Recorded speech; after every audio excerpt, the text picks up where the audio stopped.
Hello everybody from Dublin, Ireland on this Saturday, January the 20th. I hope you're all keeping well and thanks very much for all the support on my videos. I'm really grateful for the likes, the shares and comments. And we could beat the restrictions in place by the big tech companies on getting truthful analysis out there. So again, really appreciative and thanks to everybody who supports me through buying me a coffee also as well. And links to that will be in the platforms at the end of this video. I'm up at Crumlin today, if you can see behind me.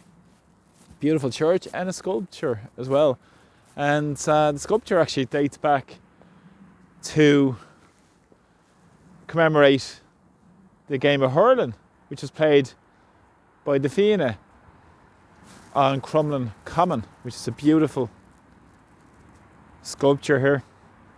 There's also a commemoration towards Neve and Usheen in the land of Tiernan Og.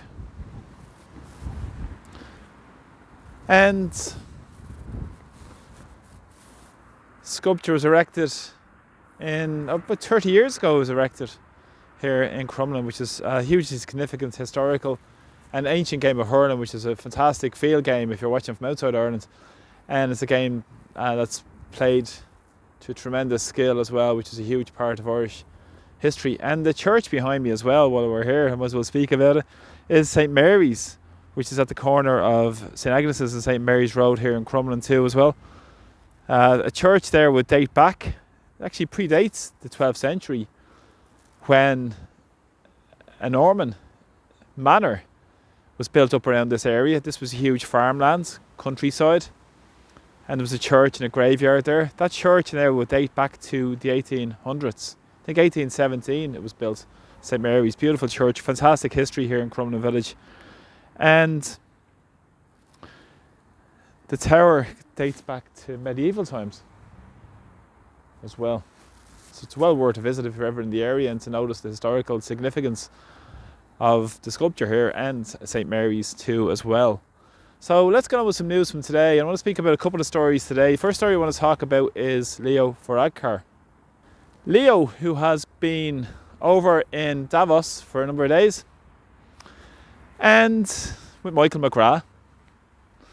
I wonder he should be come before really the Dáil next week and be asked about his purpose of his visit to the World Economic Forum. Of course, Leo is a young global leader of the WEF, and he's going to be under trouble, a little bit of trouble again domestically when he comes back. If people hark back to a number of years ago where he was under investigation by the Standards and Public Office Commission, that came to nothing because of many political appointees that Leo himself had put on the board to investigate Leo's payments. Now, a couple of more stories have come to light in the last day. One was reported in the Ditch about his payments from political lobby pressure groups, or whatever you want to call them, big business facilitators. He has undeclared political donations that are well above €600 for a number of years, and this was found by the Ditch in a viewing of Leo's declarations that he's due to make every year to the Standards and Public Office, as is required under the legislation. Now, a couple of these donations are interesting because a couple were well over €1,000, and as I said, the limits are €600 by the legislation. For any criminal penalty, it's essentially a sanction of up to 10 years in prison for a false declaration in these statutory declarations. So Leo has had a couple of donations, and I'll explain a little bit about these donations because they're quite interesting in terms of following the money and who's really behind all this, these payments. The first is from Centric Health. Well over €1,000 was declared was paid by Centric Health, whose head is Ray Power. It was set up by a couple of doctors in Dublin about 30 years ago. It currently operates about 40 GP centres, primary care centres, around Dublin and Ireland, and has 40 locations, I think, around Ireland currently. And on its website it says it's easy access to great medical care. Now again, this is a move towards the privatisation, as we know, of our health service, and Leo was taking donations off these people. But if you look a bit closely to Centric and who's behind them as well, they've had funding behind them from Rothschild and Co. So they've been heavily invested in these primary care centres and centric health as well, and making huge money from it. So let's follow the money back to the 1% or 0.01% of society that Leo and his ilk represent, much the same as he was meeting them in Davos this week, taking instructions from his masters. And the second one is interesting also because it's a company called Edelman, a public relations company. And one of their main people is a guy called Fergal Purcell, who was the government press secretary, interestingly enough, with the Fine Gael government from 2011 to 2017. He was also secretary to Leo Varadkar himself. Now, he has been involved in giving a donation towards Leo Varadkar. I think it was over €1,000 donation. And Edelman are one of the biggest public relations companies in the world. One of the 4 or 5 biggest public relation companies. Now, what they're involved in is heavily lobbying.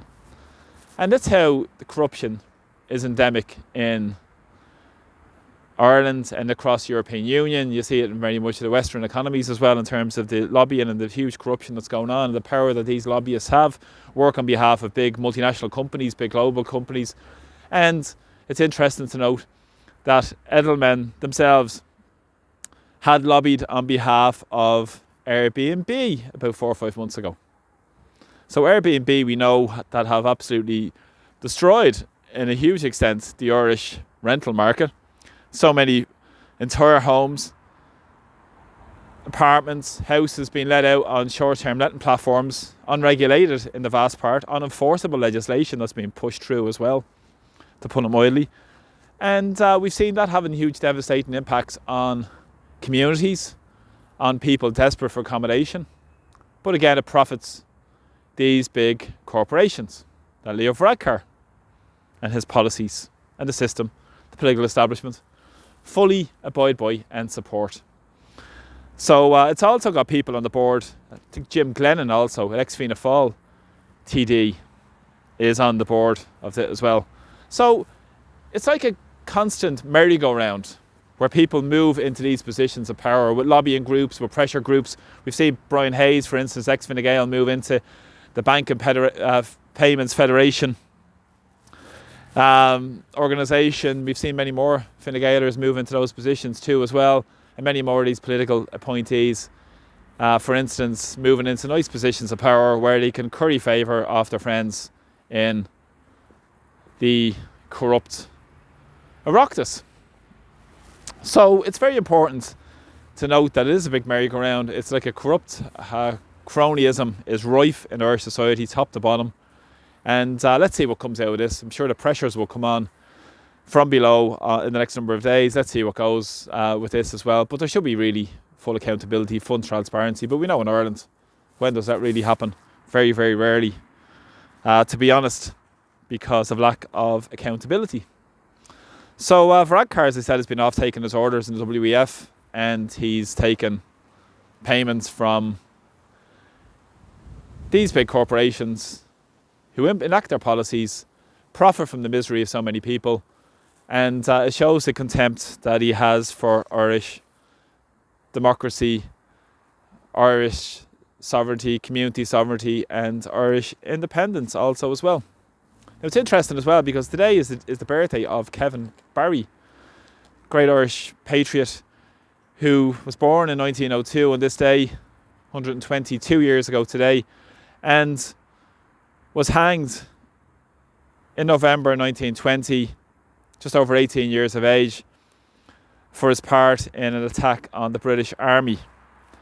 Now, it was horrific what happened to Kevin Barry, tortured in prison, to release the names of his comrades. He wouldn't give the names of the comrades, and he died with huge dignity. And as well, when he died, he also said that basically what was his life in the context of the greater cause of Irish liberty, independence, democracy and sovereignty. And all these ideals are being sold out by the political establishment. And we need to struggle now to win them back from the corrupt political establishment here in Ireland, who are more interested in serving their globalist bosses, the 1%, and ordinary people are suffering from these policies. So please, thanks for the support in my videos. Please share, like, comments also as well. And let's get the real truth out to what's going on in society and hold these politicians to account for the behind closed, corrupt, crony dealings that serve, as I said, the 1%. As I said, in Irish society, the top 1% of society have over 35.4% of the wealth.